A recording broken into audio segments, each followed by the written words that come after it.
नोंथाङाबो ITI फरायसालिमायाव फरायना रोंगौथि लानो गोसो जादों नामा? जुदि फरायनो गोसो जादोंब्ला जिंगासिनांगौ जेबो गैया। धुबुरी जिल्लानि बिलासिपारा महकुमानि नयाहाट पुलिस थानानि सिङाव थानाय सतुगिराय पार ITI फरायसालिमायाव नोंथाङा गावनि लुबैनाय आयदानि सायाव फरायनो हागोन। रायजोनि गुबुन गुबुन जायगानि फरायसाफोरा फिटार, इलेक्ट्रिशियान, कपा, सुइं टेक्न'लजि बायदि आयदाफोराव सोलोंथाइ लानो हागोन। गोसो गुदुं फरायसाफोरा 7638026189 नम्बराव थोंजों जगाजग खालामना सुलाद लानो हागोन। बे समाव सतुगिराय पार ITI फरायसालिमानि इनचार्ज नेकुमुर इस्लामा खौरां बिजोंनि गेजेरजों ओरैबायदि फोरमायो। नमस्कार, मोर नाम Nekibul Hussain, incharge of ITI Satugira college. और আপোনাৰ এই কলেজৰ বিষয়ে কি জনাব? হয়, আমাৰ এইখন কলেজত টোটেল 5টা ট্ৰেড আছে।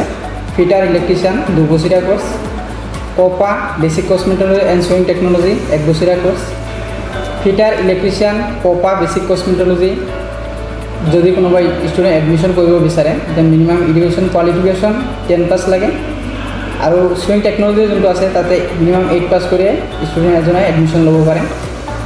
আৰু আমাৰ এইখন কলেজত দূৰ দূৰণিৰ পৰা অহা ষ্টুডেণ্টবিলাকৰ কাৰণে হোষ্টেলৰ ব্যৱস্থা আছে।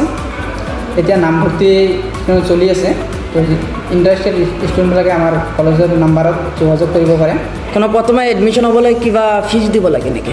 হয়, এইটো যিহেতু আমাৰ এখন ছেমি গভৰ্ণমেণ্ট কলেজ হয়, তো ইয়াতে ট্ৰেড ৱাইজ ফিজ ষ্ট্ৰাকচাৰটো বেলেগ বেলেগ আছে। এতিয়া কোনটো কি কোৰ্ছ খালী আছে? আমাৰ ইয়াতে এতিয়া বিশেষকৈ সুইং টেকন'লজি আৰু কছমেটলজিৰহে মানে চিট ভেকেণ্ট আছে, আৰু বাকী ট্ৰেডবিলাক প্ৰায় ফিল আপ হৈ আহিছে। আৰু এইটোতো অসমৰ বিভিন্ন প্ৰান্তৰ পৰা কৰিব পাৰিব? হয় হয়, অসমৰ যিকোনো ঠাইৰ পৰা আহি এডমিশ্যন ল'ব। ইয়াতে থকা খোৱা আছে নেকি? আমাৰ ইয়াতে হোষ্টেলৰ যোনটো থকাটো ফ্ৰী আছে, কিন্তু খোৱাটো নিজৰে। এতিয়া যে কোনো ষ্টুডেণ্টে ইয়াতে পঢ়িব বিচাৰে আৰু জইনিং কৰিব বিচাৰে তেনেহ'লে কেনেকৈ কৰিব? আপোনাৰ কণ্টেক্ট নম্বৰটো? হয়, আমাৰ এখন কলেজৰ নাম্বাৰৰ লগত যোগাযোগ কৰিব পাৰে। কলেজৰ নাম্বাৰ হ'ল 7638026189। আৰু কলেজৰ ঠিকনাটো দিব? এখন ধুবুৰী ডিষ্ট্ৰিক্টৰ বিলাসীপাৰা নয়াহাটৰ সতুগিৰাই পাৰ গাঁৱত ITI সতুগিৰি গাঁও বুলি আমাৰ কলেজখন। ঠিক আছে। আৰু এখন মানে ষ্টুডেণ্টৰ বিশেষ এটা মানে ITIৰ মেজৰ বেনিফিটছ যোনটো নিউ এডুকেশ্যন পলিচি মতে সেইটো হ'ল এজন ষ্টুডেণ্টে যদি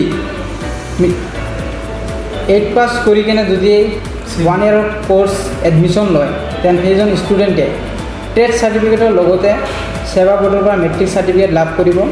আৰু যদি কোনোবা এজন ষ্টুডেণ্টে 10 পাছ কৰি কিনে 2 ইয়াৰ্ছৰ কোৰ্ছ এডমিশ্যন লয় তেন সেই ষ্টুডেণ্টজনে ট্ৰেড চাৰ্টিফিকেটৰ লগতে Assam higher secondary education council বৰ্ডৰ পৰা হায়াৰ ছেকেণ্ডেৰী চাৰ্টিফিকেট লাভ কৰিব। কোনো ষ্টুডেণ্টে যদি বেলেগ স্কুলত ৰিজাল্ট বেয়া কৰাৰ পিছত ইয়াতে আহি জইনিং কৰিব পাৰিব নোৱাৰিব?